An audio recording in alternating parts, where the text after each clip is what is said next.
अच्छा, जब नेक्स्ट हमारा टॉपिक है एड्रीनल इंसफिशेंसी। ठीक है, इरफान मसूद से क्विक रिव्यू करेंगे एड्रीनल इंसफिशेंसी का। क्या होता है, नाम से पता चला है इंसफिशेंसी यानी एड्रीनल जो है वो सही से जो है सिक्रीशन नहीं कर रहे, इनएडिक्वेट सिक्रीशन कर रहे हैं कोर्टिसोल की और एल्डोस्टेरोन की, कम सिक्रीट हो रहा है, तो एड्रीनल इंसफिशेंसी। दो कैटेगरीज में इंसफिशेंसी को डिवाइड किया है, secondary adrenal insufficiency, primary adrenal insufficiency. Primary जहाँ भी लफ्ज़ यूज़ होता है तो वहाँ मसला एड्रीनल्स में होता है, सेकेंडरी में ऊपर पिट्यूटरी वगैरह का मसला है। तो मतलब पिट्यूटरी से क्या सिक्रीट होता है जो इन हार्मोन्स को बनाता है, ACTH। ठीक है, तो सेकेंडरी में पिट्यूटरी में मसला है, यानी कोर्टिसोल और एल्डोस्टेरोन कम है लेकिन वो डिक्रीज्ड ACTH के रिस्पॉन्स में कम है। पिट्यूटरी ने ACTH कम बनाया है, इसलिए ये दोनों कम हुए हैं। ठीक है, मोस्ट कॉमन वजह जो होती है ना एड्रीनल इंसफिशेंसी की, वो सेकेंडरी है। बार बार मैंने आपको बताया है कि पिट्यूटरी के मसले की वजह से ज़्यादातर एड्रीनल इंसफिशेंसी होती है कॉमनली। क्यों होती है? इट इज़ कॉज्ड बाय, या तो किसी ने ग्लूकोकोर्टिकोइड थेरेपी ले रहा था, उसने अचानक से रैपिड विथड्रॉल कर लिया। हमेशा स्टीरॉइड्स टैपर ऑफ किए जाते हैं, जल्दी से खाना बंद नहीं करना होता, स्टीरॉइड्स को टैपर किया जाता है। रैपिड विथड्रॉल अगर करेंगे तो ये मोस्ट कॉमन वजह है सेकेंडरी एड्रीनल इंसफिशेंसी की। उससे ACTH कम हो जाएगा, कोर्टिसोल एल्डोस्टेरोन कम हो जाएंगे, इंसान को एल्डोस्टेरोन इंसफिशेंसी होगी। दूसरी वजह है पिट्यूटरी में ट्यूमर है, जिसकी वजह से ACTH कम बन रहा है और ये हार्मोन्स कम है। तीसरी वजह सेकेंडरी के कि ऊपर हाइपोथैलेमस में डिजीज़ है, कोर्टिकोट्रोपिन रिलीजिंग हार्मोन ही नहीं है, तो ACTH ही नहीं है, तो कोर्टिसोल और एल्डोस्टेरोन कम बन रहे हैं।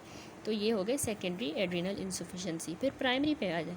प्राइमरी में एड्रीनल्स में ही मसला है, कोर्टिसोल और एल्डोस्टेरोन कम है लेकिन वो इंक्रीज ACTH के साथ एसोसिएटेड है। ऊपर पिट्यूटरी में ACTH सही बन रहा है, इंक्रीज्ड है, सिर्फ कोर्टिसोल और एल्डोस्टेरोन बिला वजह किसी और वजह से कम है।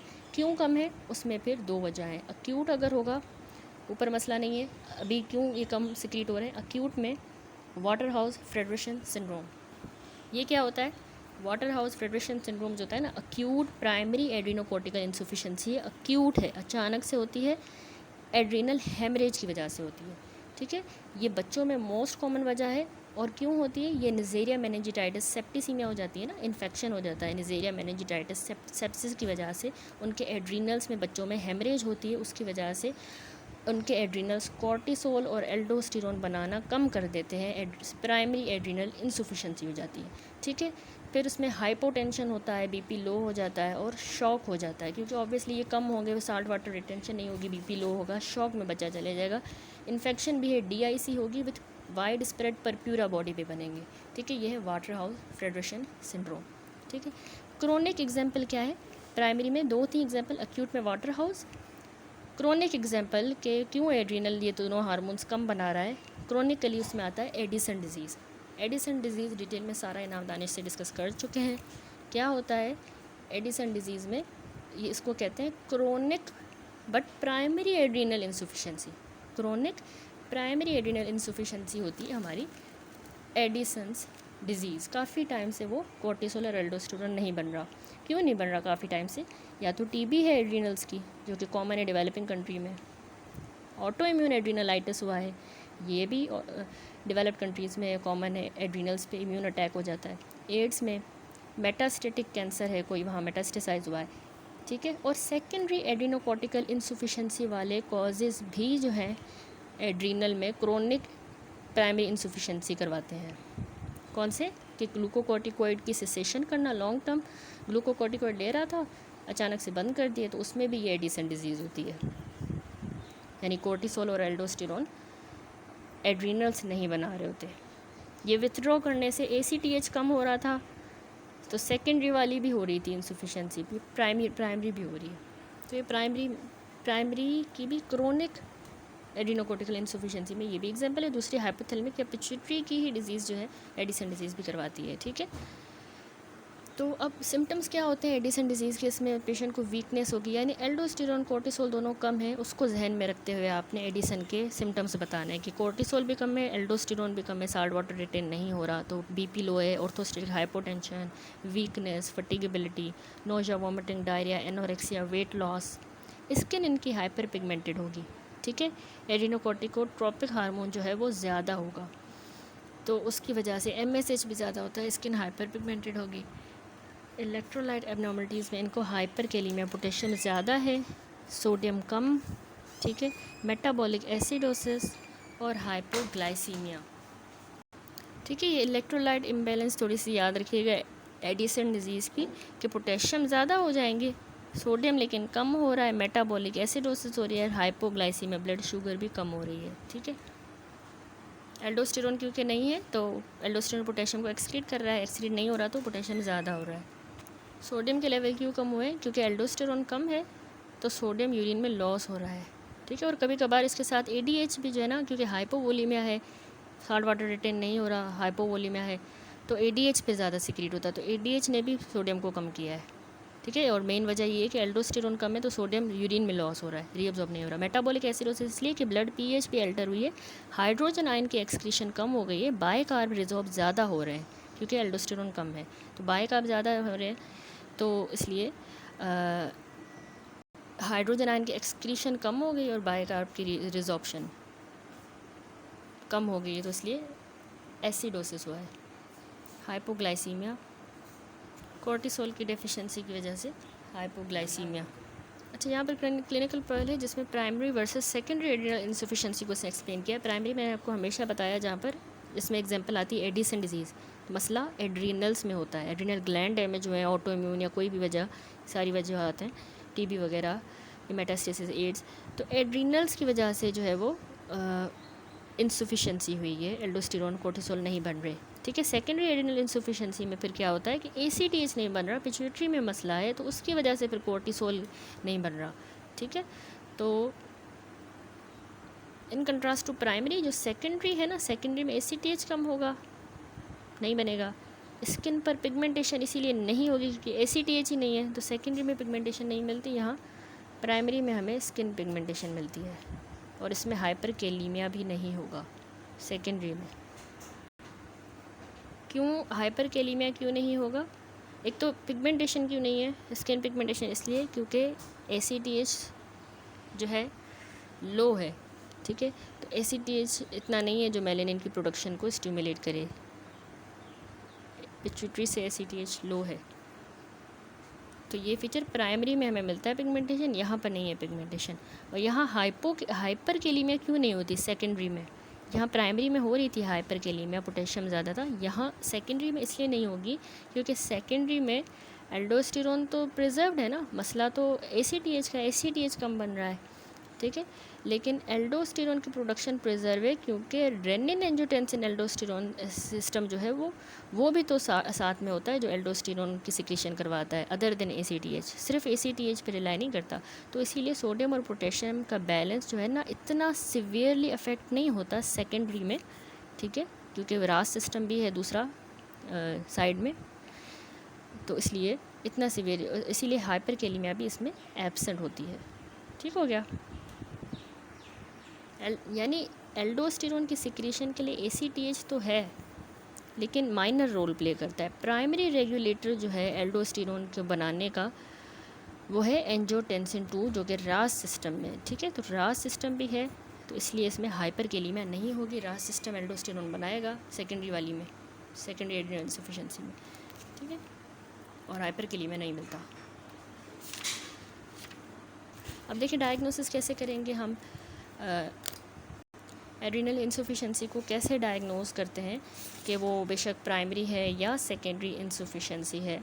दोनों को डायग्नोज करने के लिए डिफरेंट टेस्ट हैं। सबसे पहला तो शॉर्ट ACTH स्टिमुलेशन टेस्ट, इसको शॉर्ट सिनेक्थिन टेस्ट कहते हैं, शॉर्ट सिनेक्थिन टेस्ट।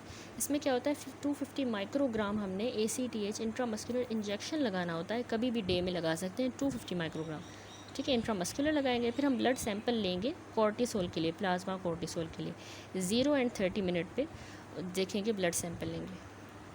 इसको जो है वो कॉसेंट्रोपिन भी कहा जाता है। ठीक है, सिनेक्थिन को कॉसेंट्रोपिन एक सिंथेटिक फॉर्म ही है ACTH की, मतलब हम ACTH ही दे रहे हैं आर्टिफिशियली। ठीक है, तो उसके बाद हम ब्लड सैंपल ले रहे हैं 0 और 30 मिनट पे।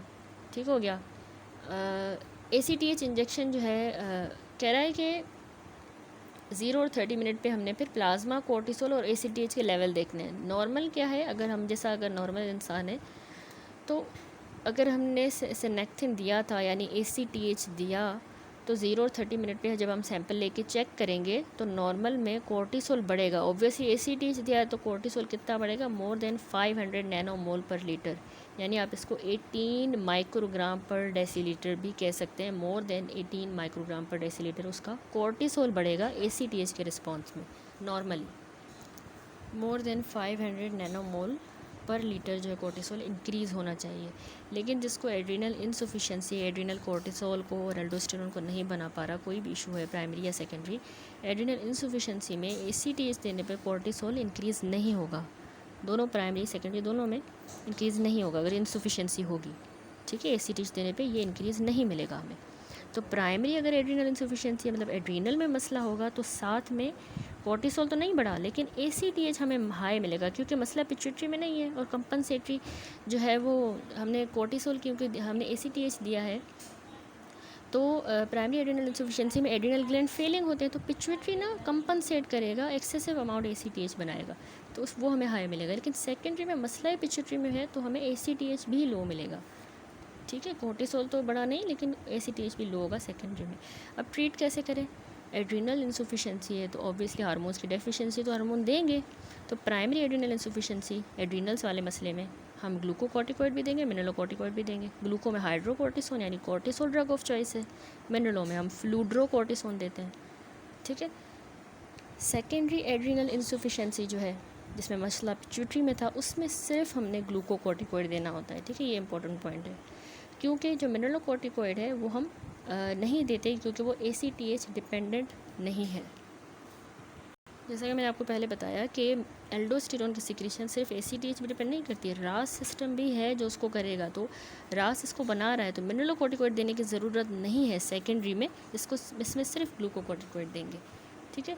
फिर एक है छोटा सा टॉपिक, एड्रीनल क्राइसिस क्या है, यानी एडिसोनियन क्राइसिस, ठीक है। एडिसन डिजीज़ क्या थी कि जो है वो एल्डोस्टेरोन और प्राइमरी एड्रीनोकोर्टिकल इनसफिशिएंसी हुई है, लेकिन क्रोनिक उसको एडिसन डिजीज़ कह रहे थे। एडिसोनियन क्राइसिस क्या है, ये सीवियर एपिसोड ही होते हैं एडिसन डिजीज़ की, यानी ये हार्मोन एल्डोस्टेरोन कोर्टिसोल नहीं बन रहा तो उसका सीवियर एपिसोड होगा। उसमें होता क्या है, हाइपोटेंशन, BP बहुत ज़्यादा लो हो जाता है, पोटेशियम कम हो, सोडियम कम हो जाएगा, हाइपोनेट्रीमिया, पोटेशियम बहुत ज़्यादा, hyperkalaemia, hypoglycaemia, dehydration, pigmentation, often with precipitating, ये इन्फेक्शन की वजह से हुआ है ऐसा क्राइसिस, ट्रॉमा या ऑपरेशन। ट्रीटमेंट इसके हमने सबसे पहले, ये इमरजेंसी है तो इसमें IV रिससिटेशन करनी है नॉर्मल सलाइन के साथ ताकि BP नॉर्मलाइज हो और पल्स। IV हाइड्रोकोर्टिसोन देंगे 100 मिलीग्राम, पहले हम IV स्टेट देंगे और उसके बाद 100 milligram 4 time daily for the first 12 to 24 hours, ठीक है। पहले 12 से 24 घंटों में 4 बार डेली हमने 100 मिलीग्राम देना है हाइड्रोकोर्टिसोन, ठीक है, ग्लूकोकॉर्टिकॉइड। फिर उसको हमने कंटिन्यू करना है जब तक कि पेशेंट फिर ओरल थेरेपी पे आ जाए, IV में ही कंटिन्यू करना है फ़िलहाल रखेंगे। हाइपोग्लाइसीमिया भी हो रही है तो उसके लिए IV 10% डेक्सट्रोज। सोडियम कम हो गया था, सिवियर अगर हाइपोनेट्रीमिया है 125 मिलीमोल पर लीटर से, तो उसमें आप याद रखें कि हमने मोर देन 10 मिलीमोल पर लीटर प्लाज्मा सोडियम अवॉइड करना है। अगर इतनी ज़्यादा हाइपोनेट्रीमिया हुई है कि उसकी अपनी पोटेशियम 125 से कम हो गई है तो हम 10 मिलीमोल से ज़्यादा नहीं देंगे सोडियम, वरना एक रिस्क होता है पोन्टाइन डीमाइलिनेशन का जो मैं आपको बता चुकी हूँ, उसको प्रिवेंट करने के लिए। फ्लूड्रोकोर्टिसोन नहीं रिक्वायर्ड होती, मैंने आपको बताया। अक्यूट ट्रीटमेंट के दौरान भी हम फ्लूड्रोकोर्टिसोन नहीं देंगे, उसको बाद में इंट्रोड्यूस करेंगे। वैसे सेकेंडरी में भी हम नहीं देते मिनरलोकॉर्टिकॉइड, यहाँ पर भी एडिसोनियन क्राइसिस में भी फ्लूड्रोकोर्टिसोन रिक्वायर्ड नहीं है, बाद में इंट्रोड्यूस करवाएंगे। क्योंकि जो कोर्टिसोल हम दे रहे हैं ये हाइड्रोकोर्टिसोन, ये ही सफिशिएंट मिनरलोकॉर्टिकॉइड एक्टिविटी प्रोवाइड करेगा, ठीक है। तो ये एक इमरजेंसी है, मेडिकल इमरजेंसी। IV रिससिटेशन करिए, नॉर्मल सलाइन, BP नॉर्मलाइज किया, ग्लूकोकॉर्टिकॉइड दिए, हाइपोग्लाइसीमिया करेक्ट किया, हाइपोनेट्रीमिया करेक्ट किया, लेकिन उसमें भी एक प्रिकॉशन बताइए कि इतना ज़्यादा नहीं करना, और फिर जो है इस इमरजेंसी को इस तरह से ट्रीट किया जाएगा। That's it. यहाँ पर कंप्लीट हुआ हमारा topic adrenal insufficiency. Next topic है फियोक्रोमोसाइटोमा।